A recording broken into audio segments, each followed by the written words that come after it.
अस्सलामुअलैकुम। मेरी उम्र इस वक्त 63 साल है और जो मैं वाकया शेयर कर रही हूँ वो मेरी नानी की सास के साथ रूनुमा हुआ था। तो आप इस बात का बखूबी अंदाजा लगा सकते हैं कि ये वाकया कितना पुराना होगा। मेरी नानी जान, अल्लाह उनको गरीके रहमत करे, उनको हम बेजी कहा करते थे। उन्होंने ये वाकया हमें 1980s में सुनाया था। मतलब इस वाकये को सुने भी अब काफी अरसा गुजर चुका है। उम्मीद है आपके सामने मुकम्मल वाकया रखूंगी। बेजी ने बताया कि जब उनकी शादी हुई तो ये पंजाब के एक गांव में रुखसत होकर आई थी। इनकी डोली भी काफी लंबा रास्ता तय करके गांव के घर पहुंची थी। बेजी को अपनी एग्जैक्ट डेट ऑफ बर्थ तो याद नहीं, हाँ बस इतना बताया कि जिस साल उन्होंने जवानी की दहलीज पर कदम रखा, यानी जब बालिग हुई, तो 6 महीने के अंदर अंदर इनकी शादी हो चुकी थी। और मेरी अम्मी 1928 में पैदा हुई और बेजी की एज महज 14-15 साल के करीब थी अम्मी की पैदाइश पर। बेजी जिस ससुराल में आई थी, इनका काफी बड़ा कुंबा था। इनके 4 देवर और 3 नंदे थी। दादी सास, पुपी सास, ताया ससुर सब बीच में ही रहा करते थे और शादीशुदा भी थे। बेजी को ससुराल आने के पहले साल ही पता चल चुका था कि इनकी सास मेंटली अनफिट है, ज़हनी बीमार है। उस वक्त तो किसी ने कोई बात नहीं बताई, बस यही कहा कि दिमागी तवाज़ुन दुरुस्त नहीं है। पूरा कुंबा तो यही बोलता था। बेजी ने बताया कि गांव में ये हवेली टाइप घर था जो कि काफी बड़ा था, जिसका आगे और पीछे बहुत बड़ा सहन भी था। साइड पर एक तरफ भैंसों का बाड़ा था। घर के सहन में ही एक बहुत कदावर दरख्त भी लगा हुआ था। ये इतना पुराना और बड़ा दरख्त था कि ऊपर देखते तो चक्कर आते इसकी ऊंचाई देखकर। बड़े बड़े घर के कमरे थे, बीच में हवा के लिए बरामदा था।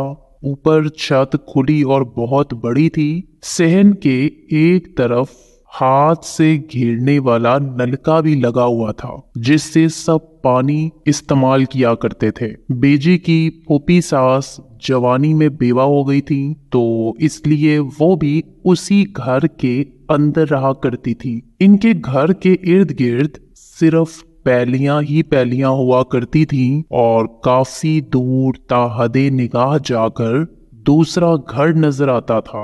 गांव में इस तरह घर आबाद थे। बेजी ने बताया कि एक दिन शादी के 2 दिन बाद मुझे मेरी दादी सास ने कहा कि खीर बनानी है। मैंने सर हाँ में हिला दिया, क्योंकि सास के आगे जुबान नहीं खुलती थी। ये तो फिर दादी सास थी। घर में सब सुबह फजर से पहले उठ जाया करते थे।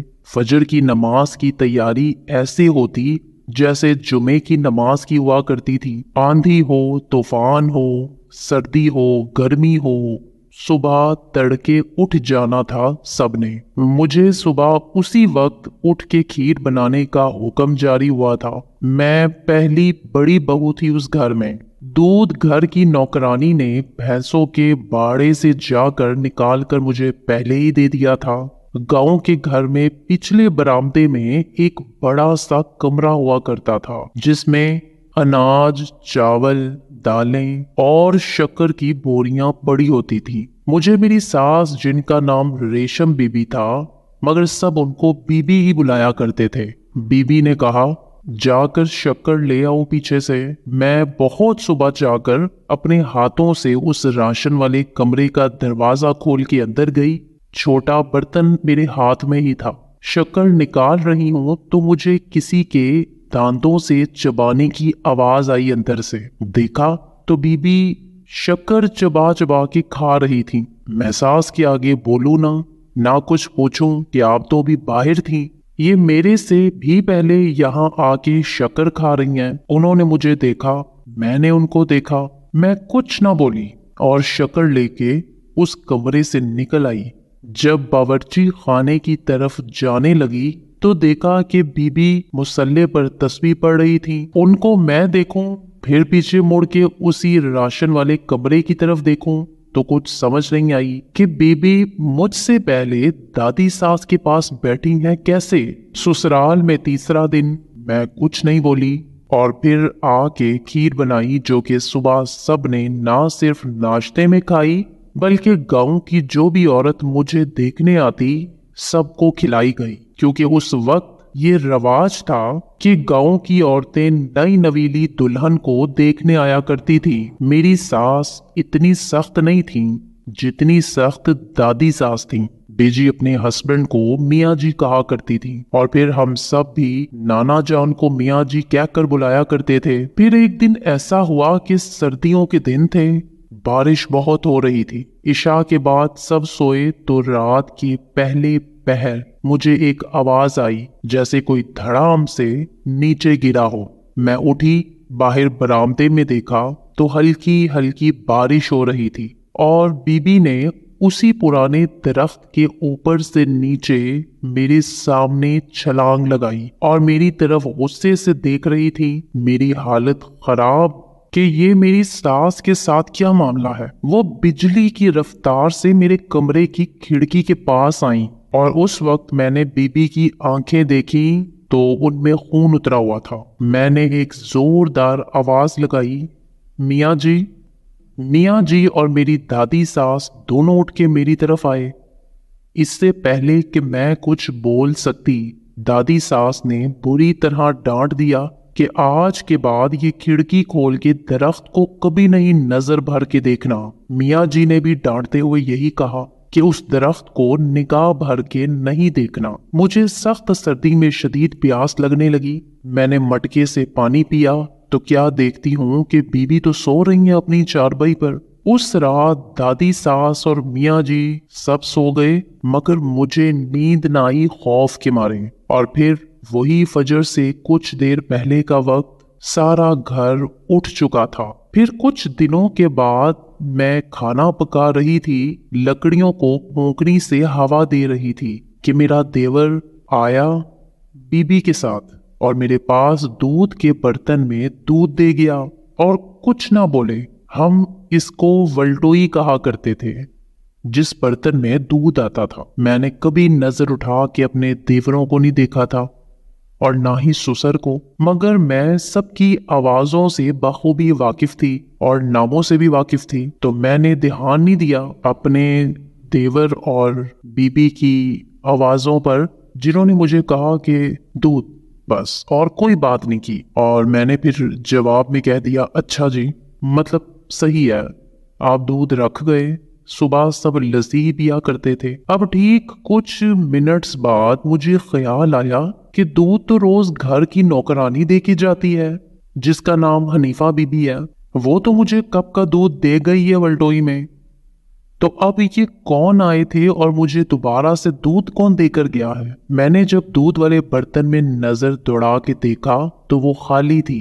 फिर मैंने पीछे मुड़ के देखा तो सब औरतें बैठी थीं और मर्द बरामदे के दूसरी तरफ बैठे थे। दादा ससुर भी वही थे। फिर नसीम, रशीदा और अंजुमन तीनों मेरे पास आई और कहने लगी कि क्या हुआ है। मैंने उनको तीनों वाकयात बताए जो मेरे साथ अब तक मेरे ससुराल में हो चुके थे। सबसे बड़ी नंद नसीम, वो शादीशुदा थी और मेरी हम उम्र थी। बाकी दो छोटी नंदे थीं। दोनों छोटी नंदों ने मुझे देखा, फिर नसीम को देखा और घर के कामों में मसरूफ होने चली गईं। अब नसीम और मैं भी बावर्ची खाने में मौजूद थे और फिर नसीम ने बताया कि बीबी पर साया है। वो जो कोई भी मखलूक है वो बीबी के साथ ही रहती है, बीबी को नहीं छोड़ रही। दादी रूहानी इलाज भी करवा रही हैं और यही कहती हैं ज्यादा से ज्यादा कुरान पढ़ा करो, नमाज की पाबंदी करो, ये चीजें खुद ही भाग जाएंगी। मैंने पूछा कि नसीम, ये सब बीबी के साथ क्या हुआ? तो वो कहने लगी, मुझे कुछ नहीं पता, किसी को भी सही बात का इल्म नहीं है। बस इतना बताते हैं कि हमारा सबसे छोटा भाई जिस दिन पैदा होने वाला था तो गांव की दाई अचानक बीमार हो गई। बीमार तो कुछ वो पहले से ही थी, और उसने जब हमारे घर कदम रखा, भाई दुनिया में आया। दाई खुद तो ठीक हो गई, मगर डिलीवरी के दौरान बीबी सख्त बीमार हो गई, और वो दाई के ऊपर जो चीज थी वो उसी रात से बीबी के ऊपर आ गई। और हमारे घर के सहन में उसने बाकायदा बड़े बड़े केले के पत्तों से घर बनाया हुआ है, जो कि पहले कभी भी नहीं था। बीबी को भाई की पैदाइश के बाद दौरे पड़ने लगे। खून कितने महीने बंद ना हुआ। दादी ने और अब्बा ने कई हकीमों को दिखाया, मगर बीबी पर कोई फर्क नहीं पड़ा। इस बात को भी काफी साल गुजर चुके हैं। दाई बिल्कुल हशाश बशाश रही, और फिर कुछ अरसे बाद वो भी अल्लाह को प्यारी हो गई। गांव के एक बूढ़े बुजुर्ग से बीबी का इलाज चल रहा है। अपनी नंद की जब मैंने ये सारी बातें सुनी तो मेरे तो कदमों तले जगह न रही। मैं बहुत ज्यादा खौफ में मुब्तला हो गई थी। उसके बाद बीबी को मैंने कई बार देखा कि वो मगरिब की नमाज पढ़ते हुए जब दुआ मांगती हैं तो अपना सर जमीन पर जोर जोर से पटकती। फिर कई बार देखा कि वो खुद से बातें कर रही हैं। बीबी को मेरी फूफी सास संभाला करती थी। एक रात मैंने अपनी आंखों से देखा कि बीबी भैंसों के बाड़े में बैठी हुई हैं, और उनके साथ एक बहुत खौफनाक औरत भी बैठी है, और वो खौफनाक औरत बीबी के काले लंबे बालों की चोटी बना रही थी। जब मैंने देखा तो वो लकड़ी का बहुत बड़ा कंगा लेकर मेरी तरफ को भागी। मेरा डर के मारे बुरा हाल। मुझे मेरी फूफी सास ने रोका और कुछ नहीं पूछा कि उनको मेरी हालत देख के अंदाजा हो गया था कि मैंने उस मखलूक को देख लिया है घर में। वो घर में सिवाय दादी सास, बीबी और मेरे किसी को नजर नहीं आती थी। गांव के हाजी साहब से तो वो बातें भी किया करती थी। उस जमाने बीबी की उम्र 30-32 साल होगी और दादी सास 45 बरस की थी, क्योंकि लड़कियों की शादियां 12-13 साल में हो जाया करती थी और यही उनकी शादी की उम्रें हुआ करती थी। फिर बेजी ने मजीद बताया कि जब मैं उम्मीद से हुई तो मेरी दादी सास एक दिन मेरे पास बैठी थी और उन्होंने देखा मुझे सर से पांव तक, और मियाँ जी को आवाज लगाई जोरदार। असर का वक्त था। मियाँ जी सर झुकाते आए तो दादी सास कहने लगी कि तुम इसको भी अपने साथ ले जाओ। उस वक्त मियाँ जी कपड़े के कारोबार को लाहौर में शुरू कर चुके थे। बार बार गांव से लाहौर और लाहौर से इतनी दूर गांव जाना बहुत तवील हुआ करता था। टांगे पर जाया करते थे। फिर बाद में बेजी लाहौर आके रहने लगी। उन्होंने आगे की कहानी अपनी फूफी सास की जुबानी सुनाई, और बेजी ने कुछ नहीं देखा था उसके बाद, क्योंकि वो लाहौर आ गई थी। फूफी सास ने फिर बताया कि बेजी के जाने के बाद बीबी को उस मखलूक ने इतना तंग करना शुरू कर दिया कि दादी सास ने सालम फैसला कर लिया कि इसका इलाज करवा के ही मरूंगी। हाजी साहब को फिर घर बुलाया गया और उसी दरख्त के नीचे बैठकर उन्होंने उस मखलूक से बात की, और फिर वहां मज़ाकरात हुए बाकायदा उन दोनों के बीच। वो मखलूक तो नहीं राजी हुई, मगर आखिरकार गांव के हाजी साहब ने उस खौफनाक औरत को उसी घर के सहन में दरख्त के नीचे जला दिया, और ये किस्सा हमेशा के लिए खत्म हुआ। बीबी ठीक हो गई। बाद में ये भी सुनने में आया कि एक रात बहुत तेज हवा चल रही थी। मौसम इतना खराब था जैसे अभी मींह बरसेगा। तो गांव में ही किसी के घर बच्चे की पैदाइश होना थी। दाई को जैसे ही इतला मिली तो इन्होंने अपना बुरका लिया और चल पड़ी उस घर की तरफ। ये वक्त इशा के फौरन बाद का था, जब लोग सो जाया करते थे और इक्का दुक्का ही लोग हुआ करते थे बाहर। कोई टांगा नहीं था, मगर जिनकी तरफ से पैगाम आया था वो आदमी अपने साथ टांगे वाले को भी लेकर आया। ये घर गांव से काफी दूर निकल के था। दाई ने कहा कि ये तो वो घर ही नहीं है जहां मुझे जाना था। उनके साथ जो आदमी था اس نے کہا بچے کی پیدائش تو اسی گھر میں ہونے والی ہے۔ دائی اندر گئیں تو ایک عورت درد ذہ سے تڑپ رہی تھی۔ کافی دیر کے بعد جب بچے کی پیدائش ہوئی تو فجر ہو رہی تھی۔ یہ جانے لگی تو انہوں نے نوٹ کیا کہ وہاں موجود سب عورتوں کی آنکھیں بہت سرخ ہیں۔ وہ جو بھی بات کرتی ساری اکٹھی ایک دم ایک ہی جملہ بولتی۔ دائی کو شک سا ہوا کہ میں کسی غلط جگہ آ گئی ہوں۔ دائی نے کہا کہ مجھے گھر پہنچا دو۔ ان سب عورتوں کی شکلیں انتہائی حسین ترین تھیں اور جسم کی باقی ساری چمڑی گلی ہوئی تھی یا خشک لکڑی کی طرح سوکھی ہوئی تھی۔ دائی نے آیت الکرسی پڑھنا شروع کر دی۔ اس وقت دائی کے ہاتھ میں جو بچہ تھا اس نے وہیں چارپائی پر رکھا اور الٹے قدموں بھاگنے لگی۔ پھر وہ سب عورتیں اکٹھی بولیں بارش ہو رہی ہے تو رک جاؤ۔ دائی نہ رکی اور کلمہ پڑھتے پڑھتے گھر سے باہر آ گئی۔ ان کو اسی ٹانگے پر گھر پہنچانے لگے تو گھوڑے کی ٹانگیں اس قدر موٹی تھیں کہ وہ گھوڑا نہیں کوئی اور ہی خوفناک جانور نظر آ رہا تھا، اور دائی خوف کے مارے وہیں بے ہوش ہو گئی۔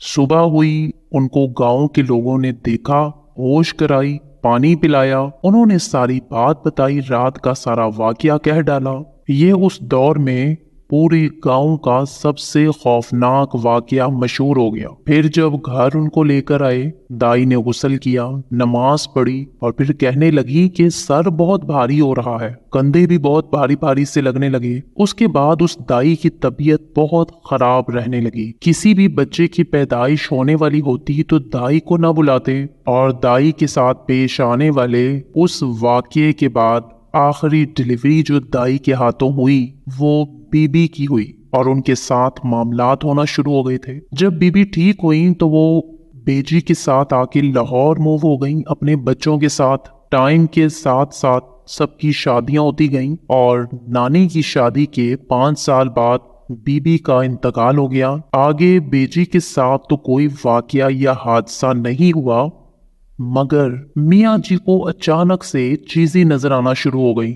ان کے ساتھ کچھ بھی پیرانارمل انسیڈنٹ یا ایکسیڈنٹ تو نہیں ہوا، بس وہ بہت زیادہ عبادت میں مصروف رہنے لگے، اور وہ سب چیزیں نیک اور اچھی تھیں جنہوں نے کبھی میاں جی کو کوئی نقصان نہیں پہنچایا، بلکہ کئی بار میاں جی کی مدد بھی کی۔ میاں جی کا سارا کاروبار رنگ محل لاہور میں ہوا کرتا تھا۔ وہ لاہور کے ایک پسماندہ علاقے میں رہتے تھے۔ رنگ محل بازار سے وہ ڈیلی جب گھر آتے تو راستے میں قبرستان سے ان کا لازمی گزر ہوا کرتا تھا، کیونکہ یہ اس پسماندہ علاقے کا ہی قبرستان تھا۔ ایک بار ایسا ہوا کہ میاں جی مغرب کے بعد ٹانگے پر سوار گھر کو آ رہے تھے تو اسی قبرستان سے کوچوان گزرتا ہوا گیا، مطلب قبرستان کے آگے سے، تو قبرستان کا گیٹ خود بخود انہوں نے کھلتے ہوئے دیکھا، اور کسی کے پیچھے سے زوردار بھاری مردانہ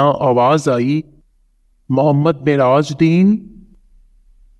میاں جی کو پتا تھا کہ یہ کوئی انسان نہیں ہے، اور ان کو ان کے نام سے کبھی نہیں بلایا جاتا تھا۔ سب چھوٹے بڑے ان کو میاں جی ہی کہا کرتے تھے۔ اس مخلوق کے منہ سے اپنا نام سن کے وہ خاموش سے بیٹھے رہے، اپنی جگہ سے نہیں ہلے۔